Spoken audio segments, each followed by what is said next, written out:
பகுதி செயலாளர்கள் ராஜேஷ் மற்றும் நந்தா அவர்களே, வட்ட செயலாளர்களே, சகல அணி உறுப்பினர்களே, தமிழ் திரையுலகினுடைய மிகப்பெரிய ஒரு ஜாம்பவான் பொக்கிஷம், அதே சிரித்த முகத்தோடு எத்தனை 4 தலைமுறை தாண்டி வீறு நடை போடக்கூடிய சிங்கப்பெண் ஜெயசித்ரா அம்மா அவர்களே, சகல இயக்குநர்களே, தயாரிப்பாளர்களே, இந்த விழா இப்படி நடப்பதற்கு ஒண்ணும் இல்லை, நடத்திக்கங்கன்னு மட்டும் தான் நான் சொன்னேன். நல்லா பண்ணுங்க, நல்லதை பண்ணுங்கன்னு தான் சொன்னேன்.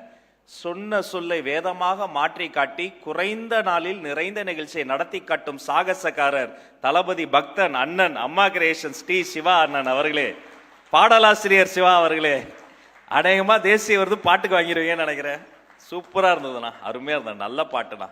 அந்த பாடல் அவர் எழுத அம்மாவுடைய தவ புதல்வன் அம்ரிஷ், அன்பு தம்பி, எங்க பார்த்தாலும் ஓடி வந்து கட்டி பிடிச்சிருவாரு. அவர் இசையமைக்க அந்த குட்டி குழந்தைகள் பாட உண்மையிலே எனக்கு கண்ணு கலங்கிருச்சு, ரொம்ப எமோஷனல் ஆயிடுச்சு.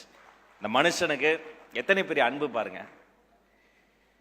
இந்த நிகழ்ச்சி வெறும் பிறந்தநாள் நிகழ்ச்சியா இருந்துடக்கூடாது. வாகை தலைவனுக்கு வாழ்த்தரங்கம்னா வாழ்த்த போவது யார்?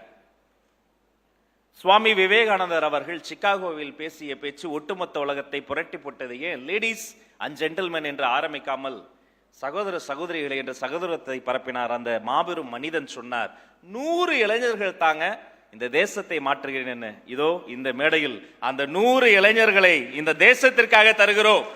இது உங்களுக்கான நிகழ்ச்சி. நல்லா பேசுங்க, நல்லதை பேசுங்க. என்ன பேசினாலும் இதயத்திலிருந்து பேசுங்க. பேச்சில் 2 வகை, மூளையில் இருந்து சிந்தித்து பேசுவது ஒரு வகை, இதயத்தில் இருந்து பரிசுத்தமாக பேசுவது 2வது வகை. நாகரிகமாக பேசுங்க, நல்ல பல கருத்துக்களை பேசுங்க. மனதில் தோன்றிய கருத்துக்களை அப்படி ஒரு முறை யோசித்து பார்த்து பேசுவது ஒரு வகை. நாம் பேசுவதை கேட்டு அனைவரையும் யோசிக்க வைப்பது இன்னொரு வகை. பொதுவா பேராசிரியர் கூஞான சம்பந்தம் ஐயா 3 படிநிலைகளை பேச்சாளர்களுக்கு சொல்வார். நீங்க இருக்கிறதால இதை நான் உங்களுக்கு சொல்லணும். முதல் நிலை நன்கு தயாரித்து பார்த்து பேசுவது. இப்ப பள்ளிக்கூடங்கள்லாம் அப்படிதான் பேசுவோம். மேடையில போய் எழுதி வைத்து பார்த்து அவர்கள் இவர்கள்னு சொல்லி பார்த்து பேசுவோம். 2வது நிலை நல்லா தயாரித்து கொண்டு பார்க்காமலே பேசுவது. கல்லூரி காலங்களில் பேச்சு போட்டிகளில் நீங்க அப்படிதான் தயாரிப்பு பண்ணிடுவோம், அங்க போய் பார்க்காமலே பேசுவது. 3வது ஒரு படிநிலை இருக்குங்க, தயாரிக்கவே வேண்டாம், நடுராத்திரி எழுப்பி விட்டா கூட பேசுவது. அப்ப நீங்க முழு நேர தொழில்முறை பேச்சாளராக மாறிடுவீங்க. கம்பன் கடகத்திலே பேசுவது, திருக்குறள் பேரவையில் பேசுவது, மாபெரும் சபைகளில் முழங்குவது, சொற்பொழிவாற்றுவது, குடமுழக்கில் பேசுவது.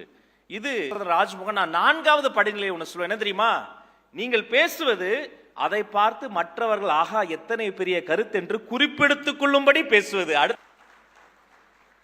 எங்க பேச கூப்பிட்டாலும், யார் பேச கூப்பிட்டாலும் எனக்கு வாட்ஸ்அப்ல மெசேஜ் போடாம போகவே மாட்டார். அண்ணா காட்பாடியில கூப்பிடுறாங்க, நான் போயிட்டு வரவா வரேன்னு சொல்லியிருப்பாரு. கண்டிப்பா நீயே போட்டுருங்க, யாரையும் போட்டுறதீங்க. ஆனா நம்ம கிட்ட சொல்லி அண்ணா ரொம்ப கம்பல் பண்ணி நீங்க அனுமதி கொடுத்தா போயிட்டு வந்துருன்னு அவ்வளவு உரிமையாக அந்த புரோட்டோகால் ஃபாலோ பண்ணி அப்படியே பேசுவார். அப்ப ஒரு செய்தி நான் உங்களுக்கு அவருடைய வாழ்க்கையை வச்சு சொல்ல